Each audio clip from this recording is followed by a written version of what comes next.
తెలుగు వాళ్ళని ఎంట్రీ చేయని మన తెలుగు అన్న మనందరికీ తెలుసు ఉదయకృష్ణ అన్న. ఎందుకంటే ఆ అన్నని ఎందుకు పిలుస్తున్నా అంటే మాట్లాడినప్పుడు డైరెక్ట్ ఫస్ట్ టైం ఇదే నేను మిమ్మల్ని కలవడం యాక్చువల్లీ. సో చాలా విషయాలు తెలుసుకుందాము. నేను ఇంటర్వ్యూ తీసుకున్నప్పుడు జనరల్గా చాలామందితో తీసుకున్నప్పుడు అస్సలు నేను ఫంక్ అవ్వను, కానీ కొంచెం ఓవర్ ఎక్సైట్ అవుతున్నాను అన్న నిజంగా. ఇది నా లోపల నేను చెప్తున్నా, మీకు అర్థమవుతుంటుంది ఇప్పటికే. I'm very happy. ఆల్రెడీ మనందరికి తెలుసు మళ్ళీ ఇంటర్వ్యూ దాకా వచ్చాడు, అసలు ఎలా ప్రిపేర్ అయ్యాడు ఏంటి, లాస్ట్ టైంకి ఇప్పటికి డిఫరెన్స్ ఏంటి అవన్నీ కూడా మనం తెలుసుకుందాము. Hi, congratulations. Thank you Vinay.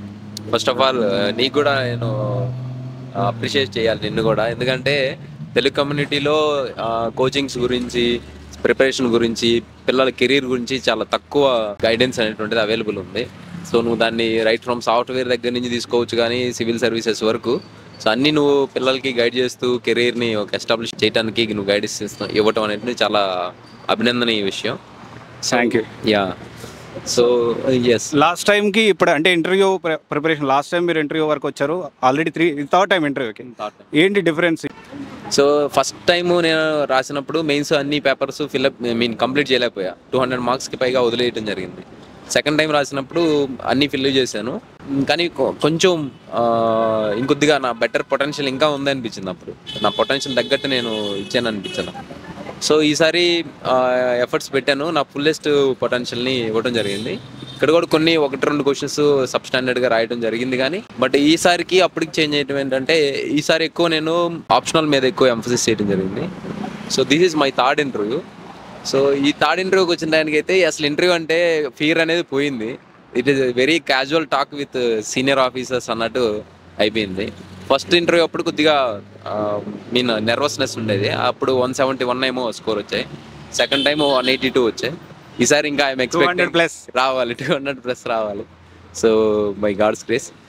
So ఈ చేంజెస్ అంటే కంటెంట్లో ఎక్కువ, అంటే ఎగ్జామ్ అప్రోచ్లో చేంజ్ ఏం చేయలేదు, కానీ కంటెంట్ని ఎన్రిచ్ చేశాను ఈసారి. And the confidence that I was carry, earlier rank రానప్పుడు ఉన్న కాన్ఫిడెన్స్ ఇప్పుడున్న కాన్ఫిడెన్స్ డిఫరెన్స్ అనేటువంటిది ఉంది. So these are the major changes ఈ అటెంప్ట్కి అయితే. జనరల్గా నేను ఒక 4-5 డేస్ నుంచి ఇక్కడ ఒక 30 మెంబర్స్ దాకా మీట్ అయ్యాను. ఐఐటిఎన్స్ అంటే మాకు ఎన్వైర్న్మెంట్ ఉంటుంది, మేము ర్యాంక్ క్రాక్ చేయగలుగుతామని ఒక క్యాండిడేట్ మాట్లాడారు. ఇది అంటే ఇప్పుడు చాలామంది ఈ మాట మనం ఐఐటిఎన్స్ అన్నప్పుడు ఆ వీడియోకి అప్లోడ్ చేసిన పిల్లలు అంటే ఇంకా నాన్న ఐఐటిఎన్స్ అందరూ వదిలేసేయాలా అని అంటే దానికి మీరు ఏం చెప్తారు? అసలు యావరేజ్ స్టూడెంట్ కెన్ క్రాకా అసలు అది civil service? Yes. Average student with proper approach, guidance కావచ్చు, అప్రోచ్ కావచ్చు, ఎగ్జామ్ డిమాండ్ అర్థం చేసుకోవాలి. ఎగ్జామ్ డిమాండ్ అర్థం చేసుకుని ఎగ్జామ్ కావాల్సినటువంటి స్కిల్స్ ఉండాలి. మూడోది ఏంటంటే what to read, what not to read అనేది తెలియాలి.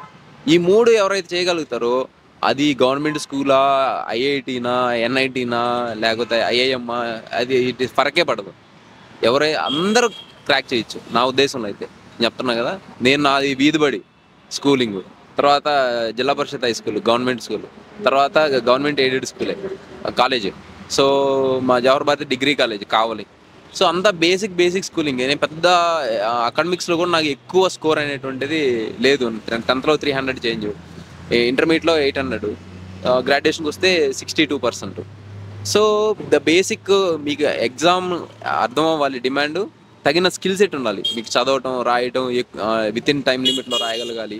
సో ఒక కాన్సెప్ట్ని అనలిటికల్గా అనలైజ్ చేయగలగాలి. సో ఇంకొకటి ఏంటంటే కన్సిస్టెన్సీ, ప్రాపర్ గైడెన్స్. కొన్ని పిచ్చి బుక్స్ అన్నీ చదివేస్తాం, 10 బుక్లు చదివేస్తాం. నేను earlier I was like that. So ఎక్కువ బుక్స్ చదవకుండా లిమిటెడ్ బుక్స్ని రిపీటెడ్ టైమ్స్ చదువుకుంటూ ప్రాపర్ గైడెన్స్, కంటిన్యూస్ ఎవాల్యుయేషన్ చేసుకుంటూ ఉంటే, ఈ 3 స్కిల్ ఉంటే అది మీరు ఐఐటి అవ్వాల్సిన అవసరం లేదు, మీరు ఈ యావరేజ్ ఇది నుంచి అయినా క్రాక్ చేయొచ్చు. ఒక మాట అంటున్నాను, తప్పుగా అనుకోవద్దు, కానీ అందరూ ఉదయకృష్ణారెడ్డి కాలేరు కదా. ఇప్పుడు మీరు డిగ్రీ ఉన్నప్పుడే పేరెంట్స్ లేకపోయినప్పటికీ, అంటే మన ఊర్లలో ఎట్లుంటుంది, నేను కందుకూరు నుంచే, సో మన ఊర్లలో ఎట్లుంటుంది, కానిస్టేబుల్ అంటేనే ఒక పీక్స్. కానిస్టేబుల్ ఇటు చూసి మనం నేనైతే వెనక్కి తిరిగి చూసాను, అట్లాంటి పరిస్థితి నేను, నా ఫ్రెండ్స్ అందరూ. కానీ అందరూ ఉదయకృష్ణారెడ్డి కాలేరు కదా. సో దాని గురించి మీ కమెంట్ ఏంటి? అందరూ ఉదయకృష్ణారెడ్డి కాకపోవచ్చు, బట్ ప్రయత్నిస్తే ఉదయకృష్ణారెడ్డి కంటే కూడా మించిన వాళ్ళు కూడా అవ్వచ్చు. సో నా ఉద్దేశంలో అది మన డెసిషన్ని, మన కోర్స్ ఆఫ్ లైఫ్ని డిసైడ్ చేసింది అంటే మనం కష్టపడే స్వభావం ఒకటి ఉండాలి, కరేజ్ ధైర్యంతో ఒక డెసిషన్ని తెగింపుగా తీసుకొని ఉండాలి. దాన్ని కరేజ్ అంటే ఏంటంటే ఊరికి ఒక డెసిషన్ తీసుకొని వచ్చేయడం కాదు, ఆ డెసిషన్ కోసం కంటిన్యూస్ ఎఫర్ట్స్ పెట్టాలి. చూసారు, ఫెయిల్యూర్ వచ్చినా సక్సెస్ వచ్చినా మనం అనుకున్న టార్గెట్ రీచ్ అయ్యే వరకు కంటిన్యూస్గా పర్సిస్టెంట్ ఎఫర్ట్స్ పెట్టాలి. అలా పెట్టడమే కరేజ్ ఎక్కువ. నాకు వరుసగా 3 ఫెయిల్యూర్స్ వచ్చాయి, మళ్ళీ బౌన్స్ బ్యాక్ అయ్యి వచ్చాయి. అది ఆ కరేజ్ అనేటువంటిది. రెండోది ఏంటంటే డెసిషన్ మేకింగ్. ఇంకొకటి ఏంటంటే మనకి ఫ్యామిలీ కానీ ఫ్రెండ్స్ కానీ, నాకు ఫ్యామిలీ అండ్ మా పేరెంట్స్ లేకపోయినా మా తమ్ముడు కానీ, ప్రణయ్ కృష్ణ రెడ్డి, మా నాయన, మా మావయ్య వాళ్ళు, మా మా ఫ్రెండ్ శివకుమార్ సార్ అని ఉన్నారు ఎస్ఐ, అదేవిధంగా సునీలు, సో తిరుపతిరావు అన్న ఐఆర్ఎస్, సో అన్న has been great support. So ఇలా శరత్ సార్ అందరు నాకు చాలా గ్రేట్ సపోర్ట్గా ఉన్నారు. సో ఒకటి మనము డెసిషన్ తీసుకోవాలి, దాన్ని కరేజ్గా ఎగ్జిక్యూట్ చేయాలి, ఆటోమేటిక్గా సపోర్ట్ వచ్చేస్తుంది. మీకు అర్థమైందా? So automatic support in some or other way. నేను కూడా ఒక ఇద్దరికి ఆల్రెడీ ఇప్పుడు స్పాన్సర్ చేసి చదివిపిస్తున్నాను. సో ఖచ్చితంగా వాళ్ళు కూడా ర్యాంకులు కొడతారు. అంటే నేను ఒక మాట అడుగుదాం అనుకుంటున్నా, ర్యాంక్ వచ్చిన తర్వాత కూడా అంటే ఇది కరెక్టా కాదని మీరే చెప్పాలి. ఇప్పటికి కూడా కొన్ని మీరు సర్వైవల్ కష్టంగానే అవుతున్నారు అనేది, అంటే చాలామంది ర్యాంక్ వచ్చేసింది లైఫ్ అంటే జనరల్గా ఒపీనియన్, ర్యాంక్ వచ్చిన తర్వాత కూడా ఇంకా మీరు సర్వైవల్ కూడా అంటే ఇంకా మనం మాట్లాడితే రూమ్కి ఫుడ్కి కూడా ఇబ్బంది పడుతున్నారు, ఇది నిజమా? ఉన్నాయి, అవి ఎవరికైనా కామనే ఉంటాయి. అవి ఏంటంటే మనకి ర్యాంక్ రాగానే మనకి వెంటనే శాలరీ ఇవ్వరు. సో మనం వెళ్ళి సర్వీస్ జాయిన్ అవ్వటం అనేటువంటిది, మళ్ళీ అటెంప్ట్ కోసం లీవ్ తీసుకోవడం అనేటువంటి, ఇవన్నీ still I'm taking help from మా ఫ్రెండ్స్ అయితే, మా మామయ్య వాళ్ళు అయితే వాళ్ళ దగ్గర నుంచి తీసుకుంటున్నా. అండ్ నేను కూడా పార్ట్ టైమ్గా చిన్న ఎవాల్యుయేషన్ ఇటువంటి మెంటరింగ్ అట్లాంటివి చేస్తూ ఉన్నా. సో అది వెరీ కామన్. సో ఇవన్నీ ఏంటంటే ఫైనాన్షియల్ థింగ్స్ ఆర్ టెంపరీ. ఆ టెంపరీ థింగ్స్ కోసంగా మనం ఆగకూడదు అంటాను. ఇప్పుడు కానిస్టేబుల్ జాబ్ వచ్చింది, నా టార్గెట్ ఏంటి సివిల్ సర్వీసు. సో నేను ఆలోచించా, ఫైనాన్షియల్గా ఇబ్బంది పడతాను అయిపోయిందని తెగింపుతోటి తీసుకున్న డెసిషన్. తర్వాత మెటీరియల్ని మనకి సపోర్ట్ని యూనివర్స్ ఇస్తుంది మనకి, ఫ్రెండ్స్ రూపంలో కావచ్చు, వెల్ విషెస్ రూపంలో కావచ్చు, లేకుంటే ఏదైనా గవర్నమెంట్ స్కాలర్షిప్స్ రూపంలో కావచ్చు, గవర్నమెంట్ స్కీమ్స్ కావచ్చు. So many things. సో అది కామన్, ఫైనాన్షియల్ బర్డన్స్ అనేవి ఎవరికైనా. సో బిలో మిడిల్ క్లాస్ వాళ్ళు ఖచ్చితంగా ఉంటాయి. సో ఇప్పుడు చూసుకుంటున్నారు నా గురించి. అంటే మాట్లాడాలంటే కొంచెం ఇన్ఫర్మేషన్ తెలుసుకోవాలి కదా. అండ్ ఇంకోటి ఏంటి అంటే ఇది నేను పబ్లిక్లో మీరు ఉన్నారని కాదు, కానీ మీ స్టోరీ మొత్తం నేను చాలా రీసెర్చ్ చేశాను. ఎక్కడ మీరు డిగ్రీ మొదలుపెట్టారు, ఎక్కడ కానిస్టేబుల్, తర్వాత అక్కడి నుంచి మీరు మళ్ళీ రిజైన్ చేసి మళ్ళీ మీ నాయనమ్మ గారికి చెప్పకుండా జాబ్ ఉందని చెప్పి మేనేజ్ చేసుకుంటూ తినక ఇవన్నీ కొంతవరకు రీసెర్చ్ చేశాను. నాకు గూజ్బంప్స్ వచ్చాయి, అది నేను వీడియోలో కూడా చెప్పాను యాక్చువల్లీ. అయితే ఇప్పుడు ఇంటర్వ్యూ క్వశ్చన్స్ చూసుకుంటే ఎలాంటి ఇంటర్వ్యూ క్వశ్చన్స్ ఇప్పుడు అడిగారు? ఇప్పుడు ఫస్ట్ పోగానే ఒక పెద్ద బండరాయి ఎత్తునేసినట్టుగా ఫేమస్ డ్రామా ఫెస్టివల్ ఒకటి చెప్పు అన్నారు. సో అంటే నా డ్యాప్లో ఉండింది అది. సో నాకు వెంటనే సడన్గా గుర్తు రాలేదు. So I don't know sir అన్న. ఓకే, నో ప్రాబ్లం అని చెప్పి తర్వాత పోలీస్ గురించి అడిగారు, పోలీసు కానిస్టేబుల్ దానిలో ఉన్న కెరీర్ ఛాలెంజెస్ వాటి గురించి అడిగారు. తర్వాత Andhra Pradesh left wing extremism face చేస్తుంది, దాన్ని ఎలా ట్యాకిల్ చేసింది ఆంధ్రప్రదేశ్, యునైటెడ్ ఆంధ్రప్రదేశ్, దాని గురించి అడిగారు. తర్వాత కోస్టల్ సెక్యూరిటీ కానిస్టేబుల్గా చేశాను నేను. సో ఆ కోస్టల్ సెక్యూరిటీ ఇండియాలో ఫేస్ చేస్తున్నటువంటి ఫంక్షనల్ ఛాలెంజెస్ ఏంటి ఇప్పుడు అని చెప్పేసి అడిగారు. తర్వాత వస్తే ఒక యూనిక్ క్వశ్చన్ ఒకటి అడిగారు, ఆంధ్రప్రదేశ్లో ఎటువంటి ఒక 10 కర్రీస్ నేమ్ చెప్పండి, దాన్ని ఒక దాలు అంటే పప్పుతోటి తయారు చేస్తే ఒక 10 రకాల డిషెస్ పేరు చెప్పమన్నారు. సో ఐ సైడ్ 7-8 ఏమో చెప్పాను. తర్వాత ఓకే, నో ప్రాబ్లం అని చెప్పారు. తర్వాత వస్తే ఇంకా ఒక టాప్ 3 కంట్రీస్ లాటిన్ అమెరికా నుంచి, తర్వాత యూరోప్ నుంచి అండ్ ఆఫ్రికా నుంచి పిక్ చేసుకోమన్నారు. సో నేను 3 కంట్రీస్ని పిక్ చేసుకుని వాటి గురించి చెప్పమని చెప్పారు. దాని తర్వాత వస్తే ఎకానమీ గురించి అడిగారు. సో ఎకానమీ, ఆర్బీఐ ఈరోజు ఎస్టర్డే రెపో రేట్ని తగ్గించడం జరిగిందనమాట. సో ఆ రెపో రేట్ తగ్గించడం వల్ల ఏమవుతుంది, తర్వాత PFMS public finance management system, దాని గురించి క్వశ్చన్స్ అడగటం జరిగింది.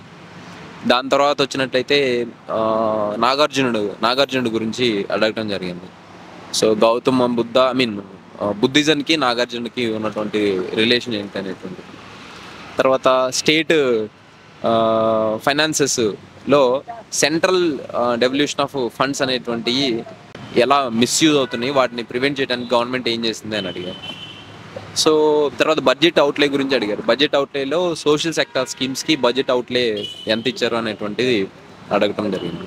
దీని తర్వాత ఓవరాల్ ఇవే క్వశ్చన్స్ అడగడం జరిగింది. Mostly DOF and opinion based questions and today's current affairs based questions అడగడం జరిగింది. సో ఇప్పుడు మనకి ఈ సంవత్సరం 100 మంది ర్యాంకర్స్ వరకు పర్సనాలిటీ టెస్ట్కి అయ్యారు. లాస్ట్ ఇయర్ చూసుకున్న 100 అప్రాక్సిమేట్లీ 43 ర్యాంకులేమో వచ్చినాయి. సో ఇప్పుడు ఒక 3-4 డేస్ నుంచి మాట్లాడుతున్నప్పుడు కొంచెం హిందీ ప్రాబల్యం ఉందా అనే విధంగా క్వశ్చన్ మార్క్. అంటే ఎక్కువ యూపీ, బీహార్, నార్త్ వాళ్ళకి ఎక్కువ ర్యాంక్స్ వస్తున్నాయి. దీని గురించి మీ ఒపీనియన్? యాక్చువల్గా హిందీ బెల్ట్ నుంచి అప్లికేషన్స్, నెంబర్ ఆఫ్ అప్లికేషన్స్ ఎక్కువే ఉంటాయి. సో అబ్వియస్లీ వాళ్ళు ఫైనల్ లిస్ట్లో కానీ ఇంటర్వ్యూ లిస్ట్లో కానీ వాళ్ళు నెంబర్ ఎక్కువ ఉంటుంది. బట్ మన ఏపీ, తెలంగాణ తెలుగు స్టేట్స్ నుంచి ఉన్నటువంటి వాళ్ళ అప్లికేషన్స్ రిలేటివ్లీ హిందీ వాళ్ళతో పోలిస్తే తక్కువ ఉంటుంది. కానీ ఇంకోటి ఏంటంటే ఫైనల్ లిస్ట్లో మన వాళ్ళు బాగా రాకింగ్ చేస్తారు, మంచి ర్యాంకులు తీసుకొస్తారు, చేయడం జరుగుతుంది, బాగా కష్టపడటం అనేటువంటిది. బట్ ఇంకా తెలుగు స్టేట్స్ పీపుల్ ఇంకా అవేర్నెస్ ఇప్పటికీ వచ్చింది. బట్ ఏంటంటే వాళ్ళకి అప్రోచ్ ప్రాపర్గా తెలియట్లా, ఏం చదవాలి, ఎలా చదవాలి, ప్లస్ కోచింగ్ అనేటువంటిది దానికి సంబంధించి ఎలా యూటిలైజ్ చేసుకోవాలి, లేకపోతే ఆ కోచింగ్ లేకుండా చదవాలంటే ఎలా చేయాలి. సో ఈ అవేర్నెస్ ఇంకా ఇంప్రూవ్ అవ్వాలి. సో మీలాంటి ఛానల్స్ ఎఫర్ట్స్ పెట్టడం, సో నేను కొన్ని యూట్యూబ్ ఛానల్స్, అఖిల్ బుద్ధి గారు, సో ఇలా కమ్యూనిటీ గ్రో అవుతుంది ఇప్పుడిప్పుడే. ఇప్పుడు అంతకుముందు మనం చూసినట్లయితే మేము ప్రిపరేషన్ స్టార్ట్ చేసినప్పుడు ఏ మెంటర్షిప్ అయినా ఏ వీడియో అయినా లేకుంటే ఏ యూట్యూబ్ టెలిగ్రామ్ ఛానల్స్ అయినా అన్నీ హిందీ వాళ్ళే ఉండేవి. వాళ్ళ మెటీరియల్స్ కానీ లేదంటే ఏదైనా మీటింగ్ పెట్టినా స్ట్రాటజీస్ సంబంధించి మొత్తం హిందీలో మాట్లాడేవాళ్ళు. సో ఇప్పుడు అది తగ్గుతూ వస్తుంది. మన వాళ్ళకి కూడా కమ్యూనిటీ బిల్డ్ అవుతుంది. సో యూట్యూబ్ ఛానల్స్ కావచ్చు, ర్యాంకర్స్ కావచ్చు, టెలిగ్రామ్ ఛానల్స్ కావచ్చు, సో ఇలా గ్రో అవుతుంది అనమాట. సో ఈ గ్రో అవ్వేదాన్ని మన తెలుగు స్టేట్స్ వాళ్ళు అందిపుచ్చుకొని వాళ్ళ అవేర్నెస్ని ఇంక్రీజ్ చేసుకొని ఎక్కువ ఎఫర్ట్స్ కనుక ఇస్తే ఈ ఎగ్జామ్ని ఈజీగానే క్రాక్ చేయొచ్చు. అంటే ఈజీ ఇన్ ద సెన్స్ నేనేం చెప్తానంటే ప్రాసెస్ మనకు తెలిసినప్పుడు, అంటే ఎఫర్ట్స్ కూడా పెట్టాలి. ఎఫర్ట్స్ ఇన్ ద సెన్స్ మనం 1000 మైళ్ళు వెళ్ళాలి. సో 1000 మైళ్ళు నడవాల్సిందే. నడవటం అనేది శ్రమ అనుకోకూడదు, ప్రిపరేషన్ శ్రమ అనుకోకూడదు, ఇష్టంగా చేయాలి, ప్యాషన్తో చేయాలి. సో అలా చేస్తే మనకు ఆటోమేటిక్గా ఈజీగానే మనం ఇంకా ఇక్కడ వరకు రావచ్చు. ఆ హిందీ డామినేషను ఏంటి, తమిళ డామినేషను, తెలుగు డామినేషను అట్లానే కంటే కూడా so we are all Indians. But ఏంటంటే ఏ స్టేట్ వాళ్ళు ఆ కల్చర్కి దగ్గరగా ఉంటారు కాబట్టి ఈ వర్డ్స్ వస్తూ ఉంటాయి. Nevertheless everybody coming from the hinterland of India and centre part of India and southern part of India. So everybody అంటే ఇంటర్వ్యూలో అలాంటి ప్రభావం ఏమైనా ఉంటుందా? అస్సలుగా ఉండదండి. అసలు మిత్ ఇంటర్వ్యూలో మిత్ ఏంటంటే మీకు ఫ్లూయెంట్ ఇంగ్లీష్ రావాలి, అవసరం లేదు. ఫ్లూయెంట్ ఇంగ్లీష్ అసలు అవసరం లేదు. కాకపోతే ఉంటే ఏంటంటే okay, that shows that your prowess అంటే మీ స్కిల్ దాంట్లో ఉందని అర్థమవుతుంది. అంతేగాని నేను మాట్లాడే ఇంగ్లీష్ చాలా బేసిక్ ఉంటుంది. సో నేను మాట్లాడి లాస్ట్ ఇయర్ కూడా మాట్లాడే, అంతకు ముందు ఇయర్ కూడా మాట్లాడే. బట్ మంచి మార్క్స్ అయితే గెయిన్ చేశారు కదా. గెయిన్ చేసి అదే content is the king, personality is the king. So అంటే మన దగ్గర కంటెంట్ ఉండాలి, మన పర్సనాలిటీ రైట్గా రిఫ్లెక్ట్ అవ్వాలి. అంతేగాని ఇప్పుడు వాళ్ళకి ఇంగ్లీష్ మాట్లాడే వాళ్ళకి కావాలంటే ఆక్స్ఫర్డ్ నుంచి తీర్చుకుంటారు. అదేవిధంగా వాళ్ళకి ఇంగ్లీష్ కావాలనుకుంటే EFLU English and foreign language university ఉంది, అక్కడికి వెళ్ళి తీసుకొస్తారు. దే వాంట్ ద పీపుల్ ఎవరైతే ఒక కాంటెక్స్ట్ని ఖచ్చితంగా అర్థం చేసుకుంటారో, ఎవరైతే ఒక కాంటెక్స్ట్ని లేకుంటే ఒక ప్రాబ్లమ్ని ప్రాపర్గా అర్థం చేసుకుని దాన్ని సొల్యూషన్ ఇవ్వగలుగుతారో వాళ్ళు కావాలి. రెండోది ఏంటంటే ఎవరైనా ఇవ్వగలిగే వాళ్ళు కాదు, మళ్ళీ వాళ్ళకి ఎవరు కావాలి, ఇంటిగ్రిటీ ఉండాలి. ఇంటిగ్రిటీ, మంచి పర్సనాలిటీ అనేటువంటివి ఉండాలి, లీడర్షిప్ స్కిల్స్ అని, ఆర్టికులేషన్, ఇటువంటివన్నీ ఉండాలి. సో ఈ ట్రేడ్స్నే వాళ్ళు బోర్డు మనల్ని అడిగే క్వశ్చన్స్లో ఎక్స్ప్లోర్ చేస్తారు. అంతేగాని లాంగ్వేజ్ అనేటువంటిది డజంట్ మ్యాటర్ యాక్చువల్లీ. ఓకే.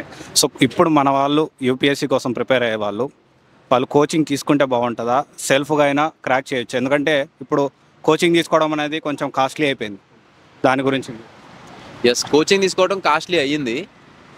నేను ఢిల్లీ వచ్చినప్పుడు 1,86,000 ఒకటే అమౌంట్ పే చేయాలంటే 4-5 చోట్ల అప్పు తీసుకొచ్చి పే చేయడం జరిగింది. సో బట్ ఏంటంటే ఇప్పుడున్న సినారియోలో కోచింగ్ తీసుకోకుండా చదవచ్చు, కోచింగ్ తీసుకునైనా చదవచ్చు. But the only difference is that ఈ ఎగ్జామ్ డిమాండ్ ప్రాపర్గా అర్థం చేసుకున్నాం అనుకోండి, చేసుకున్న తర్వాత మీకు ఇందా చెప్పే స్కిల్స్ అనేటువంటి అవసరం. ఆ స్కిల్స్ మీకు ఉన్నాయనుకోండి మీ సొంతంగా చేయొచ్చు. మీ స్కిల్స్ లేవనుకోండి అబ్వియస్లీ మీరు కోచింగ్ జాయిన్ అవ్వాల్సి ఉంటుంది. ఇప్పుడు నేను క్వాంటిటేటివ్ ఆప్టిట్యూడ్ ఎప్పుడో నేను 10th క్లాస్లో మ్యాథ్స్ 10th క్లాస్లో వదిలేశాను. తర్వాత కాంపిటేటివ్స్ ప్రిపేర్ అవ్వాలనుకున్నప్పుడు నేనేం చేశాను, మళ్ళీ క్వాంటిటేటివ్ ఆప్టిట్యూడ్ వేరియస్ కోచింగ్ సెంటర్లో కట్టి జాయిన్ అయ్యి నేర్చుకొని నా స్కిల్స్ ఇంప్రూవ్ చేసుకున్నాను. ఓకేనా. సో నా స్పోకెన్ ఇంగ్లీష్ స్కిల్స్ నాకు అప్ టు ద మార్క్ లేవన్నప్పుడు కొన్ని స్పోకెన్ ఇంగ్లీష్ క్లాసెస్, సీసాట్లో comprehension classes, Medhati Srinivas sir కానీ మేధా కానీ ఇట్లాంటి వాటిలో జాయిన్ అయ్యి ఎంచుకున్నాను. So it depends on individuals. ఇప్పుడు మీకు ఎగ్జామ్ డిమాండ్ అర్థమయ్యి మీకు చదవటం, నేను తెలుగు మీడియం రాశానని చెప్పి నన్ను చాలామంది అప్రోచ్ అయ్యారు. వాళ్ళందరూ ఏంటి అసలు తెలుగు మీ ఇంగ్లీష్ చదవటం రాదు. నేను స్టాండర్డ్ బుక్స్ ఇంగ్లీష్లో చదువుతాను, అదే స్టాండర్డ్ బుక్సే చదువుతాను, అదే మెటీరియలే చదువుతాను, కానీ రాసేది తెలుగులో రాస్తాను. కొంతమంది ఏంటి ఇంగ్లీష్లో చదువుతారు కానీ తెలుగు వర్డ్స్ రావు, కొంతమందికి అసలు తెలుగు వర్డ్స్ తెలియవు. సో అంటే ఆ స్కిల్ ఉండాలి. నేనేంటి ఇంగ్లీష్లో చదువుతా, తెలుగు రాస్తా, తెలుగులో చదువుతా, ఇంగ్లీష్లో రాస్తా, కానీ నాకు కంఫర్టబుల్ ఏంటంటే తెలుగు. ఇంగ్లీష్లో చదివి తెలుగు రాయటం, అవే మ్యాగజైన్స్, కరెంట్ అఫైర్ మ్యాగజైన్స్, అవే స్టాండర్డ్ బుక్స్, అవే ఎన్సీఆర్టీ. సో అంటే నా స్కిల్ సెట్ అక్కడికి ఉంది. సో నాకు ఎగ్జామ్ డిమాండ్ అర్థమైంది, స్కిల్స్ ఉన్నాయి కాబట్టి నేను ఇది చేశాను. అదే స్కిల్స్ లేని వాళ్ళు అయితే ఖచ్చితంగా కోచింగ్ తీసుకోవాల్సి ఉంటుంది. ఒకవేళ స్కిల్స్ లేని వాళ్ళు ఇంప్రూవ్ చేసుకోవచ్చు కూడా, కానీ ఇట్ టేక్స్ టైం. ఇప్పుడు నేనున్నాను, నా సివిల్ సర్వీస్ కెరీర్ స్టార్ట్ చేసిన నేను ప్రిపరేషన్ సాలిడ్గా స్టార్ట్ చేసిన దగ్గర నుంచి ఇప్పుడు నాకు ఒక 6 years పట్టింది.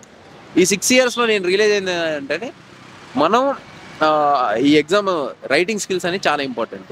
ప్లస్ మనం రాసే ఆన్సరు మన అప్ టు ద మార్క్ రాస్తున్నావా లేదా అనేటువంటిది ఆ ఎబిలిటీ కూడా మనల్ని సెల్ఫ్ అసెస్ చేసుకోగలగాలి. మూడోది ఏంటంటే మెటీరియల్ అవైలబిలిటీ.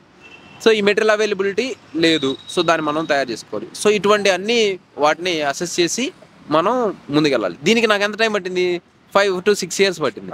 అదే నాకు డైరెక్ట్గా ఇది ఈ ఎగ్జామ్ డిమాండ్ ఇది, ఈ మెటీరియల్ ఇదిగో ఇది తీసుకో ఈ మెటీరియల్ నువ్వు తీసుకో అని చదువుంటే ఒకటే. నేను ఫస్ట్ అటెంప్ట్ ఇంటర్వ్యూకి వచ్చా, అప్పుడు నేను 200 మార్కులు వదిలేసి మెయిన్స్లో వదిలేయడం జరిగింది. అప్పుడే కనుక నాకు మంచి మెంటరో లేకపోతే గైడో లేకపోతే సీనియరో లేకపోతే మెటీరియల్స్ అవైలబుల్ ఉంటే అప్పుడే అయిపోయింది. అప్పుడు నాకు 9 marksతో మిస్ అయింది. సో అక్కడ మిస్ అవటం తర్వాత గ్రాడ్యువల్గా పడిపోతూ వచ్చింది. సో ఆ విధంగా కోచింగ్ తీసుకోవటం వల్ల ఉపయోగం ఉంటుంది, కానీ అది ఎవరికి, స్కిల్స్ లేని వాళ్ళకి. ఒకవేళ స్కిల్స్ ఉంటే మీరు ఓన్గా ప్రిపేర్ అవ్వచ్చు, అది కూడా కొంత ఎక్కువ టైం పడుతుంది అట్లా. సో చూసారు కదా గైస్, యాక్చువల్లీ చాలామంది డబ్బులు లేవని, అన్న నా దగ్గర డబ్బులు లేవు, నేను అంత కోచింగ్ తీసుకోలేను, అంత ఎఫోర్డ్ చేయలేను, అలాంటి వాళ్ళకి జనరల్గా చాలామంది అంటూ ఉంటారు డబ్బులు లేకపోయినా క్రాక్ చేయొచ్చా. మీరు ఫేస్ చేసిన అది ఖచ్చితంగా చెప్పండి. డబ్బులు లేవు అనేటువంటిది అది నేను ఫేస్ చేశాను. నేను అప్పులు తీసుకుని వచ్చి కోచింగ్ సెంటర్లకి ఫీజు కట్టాను. ఇప్పుడు కూడా చాలా ఉన్నాయి, ఇప్పటికే ఉన్నాయి అప్పులు. సో తీసుకొచ్చి పే చేశాను. అయితే ఇక్కడ ఏంటంటే మనం ఫియర్ ఆఫ్ మిస్సింగ్ అవుట్ అంటారు. నేను ఫస్ట్ నేను కానిస్టేబుల్ చేసేటప్పుడు నేను సెల్ఫ్ ప్రిపరేషన్ చేద్దాము, ఢిల్లీ వద్దు అనుకున్నాను. కానీ ఏమవుతుంది, ఇయర్ బై ఇయర్ నేను ప్రిపరేషన్ చేస్తుంటే సిలబస్ అవ్వట్లా, చదివినా కానీ అర్థం కావట్లా. సో నేనేం చేశాను, ఓకే మనం ఢిల్లీ వెళ్దాంలే అని చెప్పి వచ్చా. సో దానికి ముందు నేను Group 2 కోచింగ్ తీసుకోవడం జరిగింది. అక్కడ నాకు కొంచెం ఫౌండేషన్ వచ్చింది. తర్వాత అరే మళ్ళీ ఇంతకంటే ఎక్కువ చదవాలేమో అని ఒక ఫియర్ ఆఫ్ మిస్సింగ్ అవుట్ తోటి ఢిల్లీ వచ్చి 1,86,000 పే చేసి జాయిన్ చేశా. జాయిన్ అయిన తర్వాత వాళ్ళు మా డిగ్రీలో ఉన్నదానికంటే నేను Group 2 ప్రిపేర్ అయిన దానికంటే కూడా తక్కువే చెప్పారు. సో ఇక్కడ జాయిన్ అవడం వల్ల నాకు లెర్నింగ్ ఏంటంటే సబ్జెక్ట్ పెద్ద ఇంప్రూవ్మెంట్ అవ్వకపోయినా ఓకే అందరు ఇక్కడి నుంచి స్టార్ట్ చేస్తారు, మనం చదువుతుంది కరెక్ట్గానే ఉంది అని మనకు అర్థమైంది, కరెక్ట్ లైన్లో ఉన్నామని అర్థమైంది. అండ్ ఈవెన్ IITians కూడా ఇక్కడికి వచ్చి వాళ్ళు అదే NCERTతో స్టార్ట్ చేస్తారు, అదే బుక్స్తో స్టార్ట్ చేస్తారు. So okay they are very normal people అని చెప్పేసి అప్పుడు నాకు అర్థమైంది. ఇంకా ఇక్కడ ఒక 5 to 6 months ఉన్నాను. ఈ వెదర్ బాగుండదు, ఫుడ్ బాగుండదు. ఇప్పుడు ఇంటర్వ్యూకి వచ్చినా ఫుడ్ సరిగా ఉండట్లా. అవును, మన ఆంధ్ర బాగున్నాయి. సో అట్లా అన్ని తలనొప్పులు ఢిల్లీ. అందుకని చెప్పేసి మళ్ళీ మక్కా హైదరాబాద్కి చేంజ్ చేయడం జరిగింది. అక్కడికి వెళ్ళిన తర్వాత నాకు ప్రాపర్గా అర్థమైంది, ఓకే ఎక్కడికి వెళ్ళినా ఉండదు, కానీ మనకి స్కిల్స్ కొన్ని కావాలి, ఎగ్జామ్ డిమాండ్ స్కిల్స్, వీటిని అడ్రస్ చేసుకొని వాటి మీద వర్క్ చేశాను. అయితే ఇప్పుడు కోచింగ్ లేని వాళ్ళు ఎలా ప్రిపేర్ అవ్వాలి, అప్రోచ్ అవ్వాలి అంటే సో మీ ఛానల్ ఉంది, నా ఛానల్ ఉంది, అఖిల్ బుద్ధి సార్ ఛానల్ ఉంది, అండ్ ఇటువంటి వాళ్ళు. తర్వాత ఇప్పుడు నేను జాగ్రఫీ మీద ఒక స్ట్రాటజీ చెప్పాను. సో ఆ స్ట్రాటజీ చూసిన వాళ్ళు తక్కువ. మిగతా ఏదైనా పిచ్చి వీడియో చేసామంటే దానికి ఎక్కువ వ్యూస్ వస్తాయి, కంటెంట్ తక్కువ ఉంటుంది. కంటెంట్ వ్యూస్ ఉండవు, తక్కువ ఉంటాయి. సో దాన్ని ఇప్పుడు ఆ పర్ఫెక్ట్ స్ట్రాటజీ జాగ్రఫీకి సంబంధించి. సో అట్లా ప్రతి సబ్జెక్ట్ ఇప్పుడు నాకు టైం ఇప్పుడు ఫ్రీ అవుతా కాబట్టి తర్వాత చేస్తా ప్రతి సబ్జెక్ట్కి, history, polity, economy, science and technology, internal security అట్లా. సో ఆ స్ట్రాటజీస్ని మీరు స్వయంగా ఎగ్జిక్యూట్ చేసుకోవాలి. స్వయంగా ఎగ్జిక్యూట్ చేసుకొని మీరే సెల్ఫ్ డిసిప్లిన్లో ఉంటూ మీరే డైలీ పర్సివరెన్స్ని మెయింటైన్ చేస్తూ చేయాలి. ఇలా చేయడం వల్ల మీరు గమ్యానికి దగ్గర అవుతారు. ఒకటి. రెండోది ఏంటంటే ఇప్పుడు అన్ని కోచింగ్ సెంటర్, కరెంట్ అఫైర్స్ కానీ, టెస్ట్ సిరీస్లు కానీ, మెటీరియల్స్ అవైలబిలిటీ ఈజీగానే ఉంది. సో కాకపోతే మీకు ఏంటంటే మీ పేపర్స్ వాల్యుయేషన్ చేసే వాళ్ళు దొరకరు. అటువంటిది ఏదన్నా సీనియర్నో మీరు డిలిజెంట్గా ఉండి కష్టపడుతూ చేస్తూ ఉంటే ఏ సీనియర్ అయినా హెల్ప్ చేస్తారు. ఒబీడియంట్గా ఉంటే ఏ సీనియర్ అయినా హెల్ప్ చేస్తారు. సో వాళ్ళ హెల్ప్ తీసుకోవటం, తర్వాత టాపర్ కాపీస్ ఉన్నాయి అవి తీసుకొని మనమే వాల్యుయేషన్ చేసుకోవటం. సో ఇటువంటి ఎఫర్ట్స్ చేస్తే కోచింగ్ తీసుకోకపోయినా కానీ ర్యాంకుకి దగ్గర అవ్వచ్చు. కాబట్టి కొంచెం టైం పడుతుంది. ఓకే, అయితే మీ ఛానల్ ద్వారా త్వరలో ఫ్రీ గైడెన్స్ ఇవ్వబోతున్నారు? ఆల్రెడీ ఇస్తున్నారు, బట్ రెగ్యులర్ 1-to-1 అయితే ఇవ్వలేను. బట్ రెగ్యులర్గా కదా, అంటే ఇప్పుడు మన కొన్ని వీడియోస్ నేను కూడా చూశాను. అలాంటి ఈ స్ట్రాటజీ సబ్జెక్ట్ వైజ్ స్ట్రాటజీ అయితే నేను ప్రాపర్ గా చేస్తాను. ఆల్రెడీ జాగ్రఫీ చేశాను, తర్వాత హిస్టరీ, పాలిటీ, ఎకానమీ అన్ని సబ్జెక్ట్స్ చేస్తా. రైట్ అప్రోచ్, ఆ పర్ఫెక్ట్ స్ట్రాటజీ, ఫుల్ స్ట్రాటజీ, దాన్ని ఫాలో అయితే సరిపోతుంది. కానీ ఇప్పుడు అది ఫాలో అయ్యే క్రమంలో ఏమవుతుందంటే మనకి సెల్ఫ్ డౌట్ అరైజ్ అవుతుంది. అరే మనం ఇది చదువుతుంది కరెక్ట్ అయినా ఏంది, కొన్నిసార్లు డిఫికల్ట్ అవుతుంది, కొన్నిసార్లు గుర్తుండదు. సో ఇలాంటి ఫ్యాక్టర్స్ అన్నీ మనకి వచ్చి అవన్నీ వాటిని అధిగమించాలి మనం. అది దానికి ఒక పీర్ గ్రూప్, ఒక ముగ్గురిని కలిపి ఒక మంచి గ్రూప్ చేసుకోండి, సీనియర్స్తో మాట్లాడండి, ర్యాంక్ వచ్చిన వాళ్ళతో మాట్లాడండి. సో ఇటువంటి చేస్తే నా ఇచ్చిన guidance videos more than enough. Okay. So అయితే ఇప్పుడు తెలుగు కమ్యూనిటీకి, అంటే మీరు ఇప్పుడు ఆల్రెడీ చెప్పిన మాటలో నాకు అర్థమైంది ఏంటంటే కమింగ్ డేస్లో అంతా కూడా ఛానల్ ద్వారా మీరు సాధ్యమైనంత వరకు దాన్ని చూసుకొని ప్రాపర్ ఆ ప్లానింగ్తో ఉండేలా చేస్తున్నారు. తెలుగు కమ్యూనిటీకి మీరు ఏం కాంట్రిబ్యూట్ చేయబోతున్నారు కమింగ్ డేస్లో? మీరు చాలా ప్రాబ్లమ్స్ ఫేస్ చేశారు కాబట్టి. ఎస్, ఫస్ట్ ఏంటంటే fear of missing out, FOMO ఉంటుంది. అంటే అది ఇది చేయాలా, ఏ బుక్ చదవాలా, ఆ బుక్ చదవాలి, ఈ బుక్ చదవాలా, మనం చదువుతుంటే కరెక్ట్గా ఉన్నాం లేదా అనేది ఉంటుంది. సో దానికి ఏంటంటే ఆల్రెడీ ర్యాంకు సాధించిన వాళ్ళు చెప్తే దానికి వాళ్ళు ఆ జర్నీలో అన్నీ చూసుంటారు కాబట్టి సో పిల్లలకి కాన్ఫిడెన్స్ వస్తుంది.